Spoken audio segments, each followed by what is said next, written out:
ولی تماشاوان جا نبتن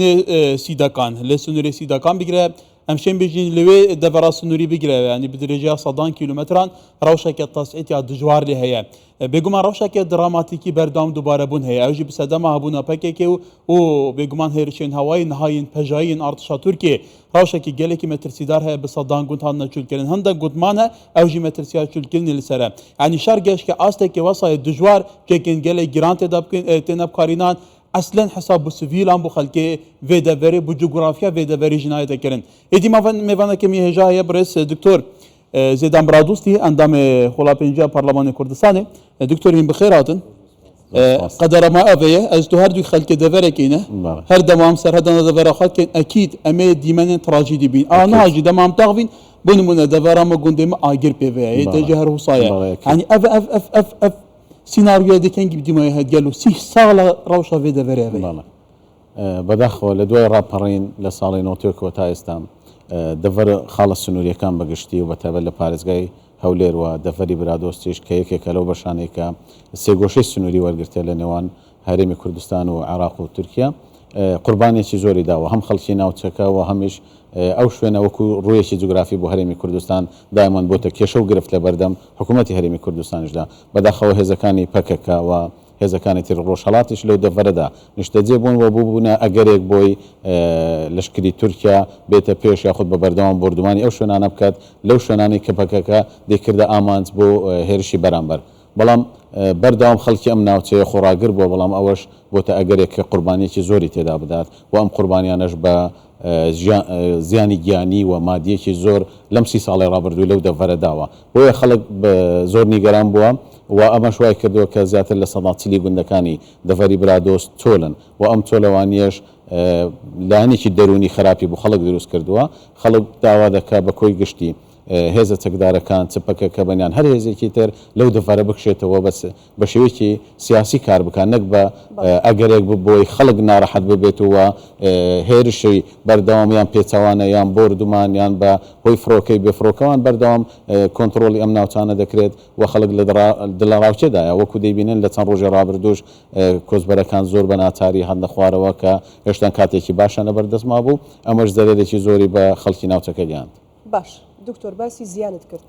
دەتوانی پێمان بڵێ قەبارەی ئەو زیانانە چەندەکە لەو گوندانە بۆ ئێمە ئامارێکمان لەبەردەستا بوو باسمان لەوە کرد لە کۆی 264 گوند زیاتر لە 100 گوند چۆڵی کردووە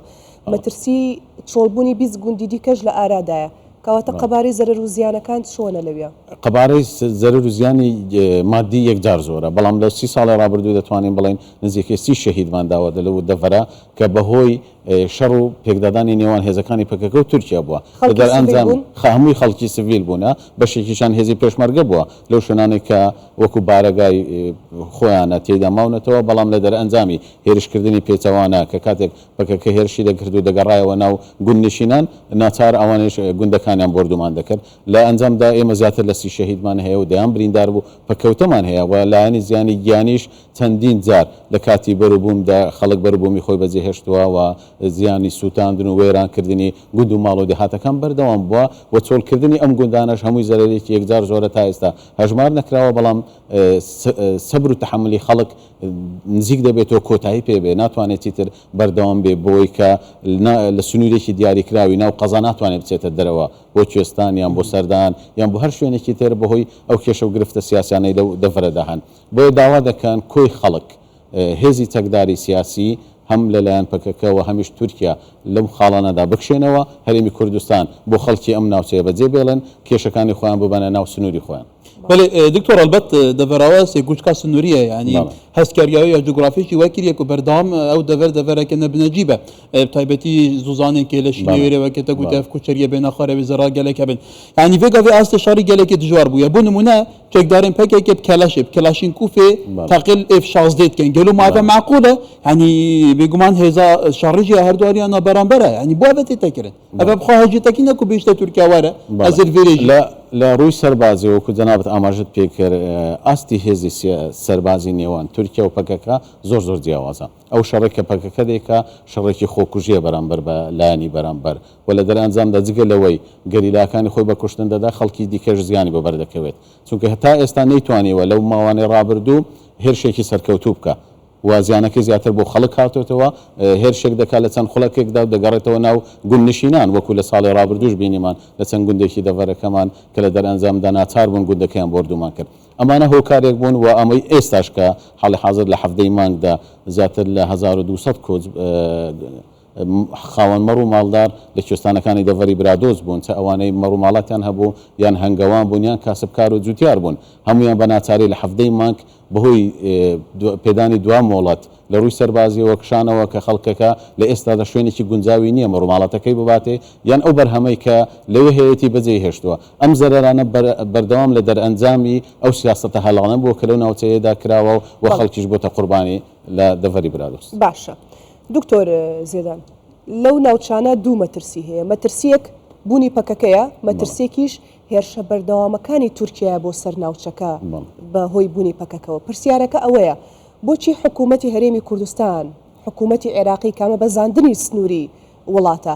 بۆچی تا ئێستا بێچارەن بەرامبەر بوونی پەکەکە لە هەرێمی کوردستان بۆچی هیچ چارەسەرێکی ئەمە تۆ بە ئاماژت پێکرد تێماوەی 30 ساڵە ئەم بابەتە درێژەی کێشاوە خۆی بەداخەوە دەتوانین بڵێن حکوومەتی عێراقیش لەم داواکاری خەڵکی ئەم دەڤەرەوە لە داواکاری حکوومەتی هەرێمی کوردستانیش تۆزێک کەم تەرخەمە چونکە ڕەنگە بەخۆی بەهۆی بارودۆخی سیاسی خۆی پشتگیری هێزەکانی پەکەکە بکە بەرامبەر بۆی کە بوونیان هەبێ لەم ناوچەیە بەڵام دەبینین بەرامبەر بە هێزەکانی ڕۆژهەڵات چەند پەلەی تێدا کرد بۆی زوو چەکیان لێ بستێنێتەوە بیانگوازێتەوە بۆ کەمپەکان ئەم هەڵوێستەش پێویستە بە هەمانشە دەگەڵ هەموو لایەنەکان بەبێ جیاوازی بکرێ بۆی خەڵکی ئەم ناوچە چیتر قوربانی نەدا ئەوەی کە قوربانی دەدا لە هەر لایەنێکی سیاسی بێ ئێمە دەمانەوێت خەڵکی ئێمە لە هەرێمی کوردستان لە دەڤەری برادۆست و هەموو خەڵە سنووریەکان سەلامەت بێ نامانەوێنە هیچ کوردێک لە هیچ پارتێکی تری کوردستان ببێتە قوربانی لە دەڤەریمە و ناشمانەوەیت خەڵکی ئێمەش قوربانی زیانی مادی و گیانی بدات بۆیە ئێمە داوا دەکەین کە حکوومەتی عێراقیش وەکو خاڵێکی سیادی لە عێراق و هەرێمی کوردستانیش وەکو بەشێک لە عێراق بێتە سەرخەت و ئەو ناوچە سنووریانە هێزی پاسەوانی ڕێگەیان پێ بدرێ بچن لە کۆتا خاڵی ناوچەکانی هەرێمی کوردستان بن بەداخەوە هێزەکانی پەکەکە ئامادە نینە ڕێگە بە هێزی پاسەوانی سنووریش بدەن بچنە ئەو خاڵانەی کە ئێستا لە دەرەوەی بازنێ یاخۆ لە دەروی کۆنتڕۆلی هەرێمی کوردستان دەسەڵاتی ئەوان ئەوەندە زیاترە لەم شوێنەدا پێویستی بە لایەنێکی سەربازی تۆکمەتر هەیە و پێویستی بە ئیمکانێکی تێکی زیاتر هەیە دەبێت حکوومەتی عێراق لەم خاڵەدا پاڵپشتی هەرێمی کوردستان بکات. ولی دکتۆر ئەو ئیزدیواجەتە تعامل حکوومەتی عێراقت گێلوان هەردوو کێزان حتا تۆبینی هەبوونە پەکێکی لە شنگالی ئاستەنگین جدی چێکێنە بە 100,000 خەڵکی شنگالی نەڤەگەرن نه لە شنگالی ژین و حەنێ حتا بەرەفماوەت و شەرباژێر و وێ دەڤەرە چونەکو ئەو دەڤەر گەل لەک سنووری تورکیا دوورە حتا بەرەف چەمچەماڵ و ئاغجەلەر و نظامگیری چون ینی بەرەخۆ بکە ڕۆژانە هەمی دەڤەرین کوردستان تێنە تۆ بارانکردن بۆ بارانکردن بسەدەماوێکێ ینی ئەف بەرفرەکەنا بازنێ هەبوونا پەکێکی بدیناتە چارەنویسێ هەرێمی دە بەرەفکی بێ شتێکە وساوی بەگشتی ینی بوونی ئەو هێزە ئێمە وەکو ئاماژەم پێکرد داوای ڕەوای مافی هەموو گەلی کوور دەکەین لە هەر شوێنێک بەڵام دەبێ بە سیاسی بێ لە بۆی کاریگەری نەبێت لەسەر هەرێمی کوردستان بەلانی خراپی هێزە چەکدارەکانی خۆی لەناو هەرێمی کوردستان لە کەمپەکان دەتوانێت وەکو ئەوانەی لە مەخمور و لە شوێنەکانی ترەیە لە کەمپەکان بە ڕووی سیاسی خۆیان هاوڵاتی نیشتە جێبن و هەرێمی کوردستان دەرگای بۆیان وڵایە بەڵام لە ڕووی سیاسی و چەکداری گرفت بۆ هەرێمی کوردستان دروست دەکات دەکرێت بچنە دەرەوەی خاڵی سنووری خۆیان لە کوردستانی باکوور بیان لە ڕۆژهەڵات بێ بۆی نەبێتە کێشە بۆ حکوومەتی هەرێمی کوردستان ئەو گرفت و سیاسیانی کە ئێستا هەیە حکوومەتی هەرێمی کوردستان ناتوانێت تەواوی کۆنتڕۆڵی خەڵە بێژن ئەم باشوورجی دە پارێزینەکە ئەم نەبین دێ باش نظام چلێت تعاملات تورکیە ئەوەیەکی دەم بیت ینی تو بێ چاڵ بینی سەرنجاتە ئێمە دائیمەن لەو دەڤەرەی خۆمان کێشە و گرفتمان دیتووە زەرێکی زۆرمان لە هێزە چەکدارەکان دیتووە و قوربانیکی زۆریشماندایە بۆیە ناتوانین بە هیچ شێوەیەک پشتگیری ئەو قسانەی ئەوان بکەین بەڵکو بە پێچانەوە داوا دەکەین و خەڵکی ناوچەکەش بەگشتی داوا دەکا هێزی چەکداری دەرەوەی یاسا لە هەرێمی کوردستان دەرەوەی دەستور لە عێراقدا لەم خاڵە سنووریانە چۆڵ بکرێ بە شێوەیەکی سیاسی کار بکرێ نەک بە شێوەیەکی چەکداری زۆر باشە باسی یاسا و دەستورە کرد دکتۆر بەو پێی بەڕێستان ئەندامی خولی پێنجەمی پەرلەمانی کوردستانن ئێوە وەکو پەرلەمان لە ماوەکانی ڕابردوودا چیتان کرد بۆ ئەو بابەتە ئێمە بە بەردەوام وەکو پەرلەمانی کوردستان داواکاری خەڵکی ئەم ناوچەیەمان بەرز کردوتەوە بۆ لایەنی پەیوەندیدار و لە یەکێک لە کارەکانیشمان لەم خولەدا لێژنەیەکی هاوبەش پێکێنرا بە بەشێکی زۆری دانیشتوانی خەڵە سنووریەکان لە هەرسێک پارێزگا بەتایبەت لە هەولێریش لە باڵەکایەتی تا برادۆست و دەڤەری بارزانێش ئەندامان پێکێنرا سەردانی مەیدانی حاجی ئۆمەران و برادۆست و هەموو شوێنانەمان کرد کە وەزەرە و زیانێکی زۆریان بەرکەوتووە داتایەکمان کۆ کردەوە لەلایەن یەکە ئیداری خۆجەیەکانیش داتاکانمان بەرز کردەوە بۆی پەرلەمانی کوردستان لە ڕێگەی خۆیەوە بیداتە حکوومەتی عراقی تعویزی ئەو خەڵکە بکرێتەوە هەم لەڕووی گیانی حکوومەتی عێراقی هیچ وەڵامێکیان نەبووە و پێشتریش چووە گەیشتووە وەڵامیان نەبوویان نەگەیشت بەڵێ گەیشتووە وەڵامیان نەبووە و زیانی گیانیمان ئاماژە پێکردووە و زیانی مادیمان ئاماژە پێکردووە و قەرەبووی ئەو خەڵکەشمان داوا کردووە کە تا ئێستا نەیانتوانیوە بۆ نمونە چەندین ساڵ شوێنی خۆیان جێهێشتووە یان دەبینی لە کاتی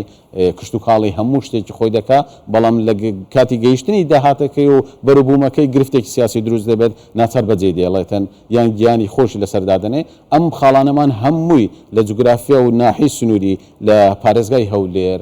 دەستنیشان کرد بەرزمان کردەوە بۆ پەرلەمانی کوردستان و ئەوانش بۆ سەروی خۆیان بۆ عێراقی فدرال بەڵام تا ئێستا بە یەک جاریش نەتواندرا وەکو هەڵوێستیش دەرببڕن لەسەر هەرێمی کوردستان و لەسەر خاڵە سنووریەکان و لەسەربوونی ئەو هێزە چەکدارانەی کە خۆیان ئەیانەوێت هەبن لەو ناچەیەدا. بەڵێ دکتۆر حتا ساڵێن دەربازبووی ژین و حتا شاند سەراستی پەرلەمانی عێراقی سەراستی جواتە نیشتیمانی عێراقی سەردانên مەیدانی kirine hatine van deverên ku hatine topbaran kirin xelk şehîd bûye têda enî heme çavêt xwe dîtine lê helwîstekê cidî nebûye kewateke em behsên nûkeb bikein dem sala zivistanê ya serma usulê pirêve ye ev hemû xelkê careke din derbider bûne rewşa van deveran gelekî teshîd bûye enî pêwîste çi tedbîrekê bilez bêhte girtin بێگومان بەداخەوە بەهۆی لە کارکەوتنی پەرلەمانی کوردستان بەڵام پێویستە فراکسیۆنە کوردیەکان لە پەرلەمانی عراق بەجددی لەسەر ئەم خاڵە کۆک بن و بەیەکەوە داوا لە حکوومەتی عراقی بکەن بەجددی هەم ئیدانەی ئەم کارانە بکە و هەمیش هێزە چەکدارەکانی دەرەوەی یاسا و دەستوری عراق ڕابگرێت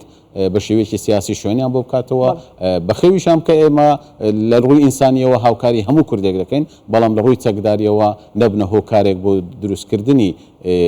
زەرەر و یان بە دروستکردنی ئاژاوە لە ناو خاڵی هەرێمی کوردستان پێویستە سنووردار بکرێن و بۆ سەروەری پاراستنی هەرێمی کوردستان ئەمڕۆ نەک تەنها بۆ خەڵکی ئێمە لە باشووری کوردستان بەڵکو بۆ هەر چار پارچەی کوردستان گرنگە ئەم هەرێمە و ئەو قوارەیە بەردەوام بێت و خزمەت بە کوردستان بەڕێز دکتۆر زێدان برادۆستی ئەندامی خولی پێنجەمی پەرلەمانی کوردستان سوپاس بۆی کامادەبووی لەگەڵ سپاس.